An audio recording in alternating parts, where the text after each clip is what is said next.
Looking Congressman on speed dial. Oh, Mike Lawler's here from the state of New York. Good to have you here. Thanks You're on for the House having me. Foreign Affairs Committee and Financial Services Committee. React to that news. Well, that's not surprising. The Freedom Caucus obviously has been pushing as hard as possible for as many cuts as possible. Ultimately, we're going to have to reconcile all of this and get a bill passed, because the bottom line here is, if we don't pass a tax bill, it'll be the single largest tax increase in American history. And is it your prediction that that will happen, that you'll get this done? It will get done, for sure. All right. So this was Karoline Leavitt just a few moments ago. The president obviously has been busy working on this for a long time, but particularly over the weekend, she said this on the president.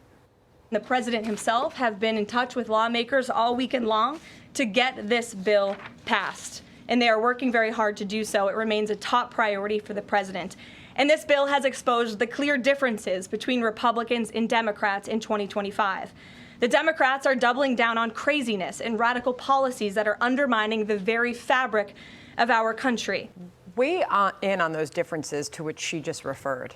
Well, I think the tax bill really highlights it, right? Number one, we're fighting to extend the Tax Cuts and Jobs Act, which includes the doubling of the standard deduction, the enhanced child tax credit, no tax on tips is being added in, no tax on overtime, lifting the cap on salt, which has been a key priority for me, enhanced senior tax credit, business tax credits. Where the Democrats want to block all of this and let all of these provisions expire and have the single largest tax increase in American history. You look at what we're trying to do on the bill with respect to border security, strengthening our military and defense, increasing domestic production of energy. And then, of course, obviously, you look at reforms to Medicaid, making sure that illegal immigrants cannot collect Medicaid benefits, making sure that those who are able-bodied adults without dependents who receive Medicaid benefits also seek to work, volunteer, or go to school for 80 hours a month. Democrats are opposed to that, despite the fact that Bill Clinton was the biggest proponent of work requirements in the 90s. And of course, eligibility verification, making sure that those who are no longer eligible do not continue to receive benefits or, for instance, be registered in two separate states. Democrats want to block that. Those are common sense reforms that the vast majority of Americans support. Well, we'd like some common sense here in New York City, and that may not be coming. The president is warning Zohran Mamdani if he doesn't do the right thing. Here's what Karoline Leavitt just said on the Democratic candidate at the White House. Listen. He's a Democrat socialist, really a communist, who proudly calls to defund the police, peddles anti-Semitism, praises pro-Hamas groups, wants Israel abolished, and believes wealthy Americans should not exist. Those are his words, just as recent as this weekend. So President Trump has threatened to cut funding to New York City if that candidate doesn't do the quote-unquote right thing if he's elected mayor.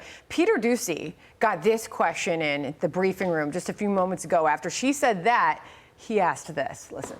He said he'll work with people on the far left. He works with Republicans. He works with people in the middle. He wants to do what's right for America, but surely someone who holds these values and is quite literally a communist and condemns every value that makes this country great. Common sense, law and order, low taxes, working hard, and earning your keep in this country. He's against all of that, and I think the president would find it difficult to work with someone like that if he is elected. Because Peter's question, Congressman, was whether or not President Trump could work with somebody like Mamdani if he is indeed elected. Well, look, you have an avowed socialist who is running to be mayor of the financial capital of the world, New York City. He has denounced capitalism. He says he wants to eliminate billionaires. He wants to freeze the rent. He wants government-run grocery stores. He wants free busing and mass transit.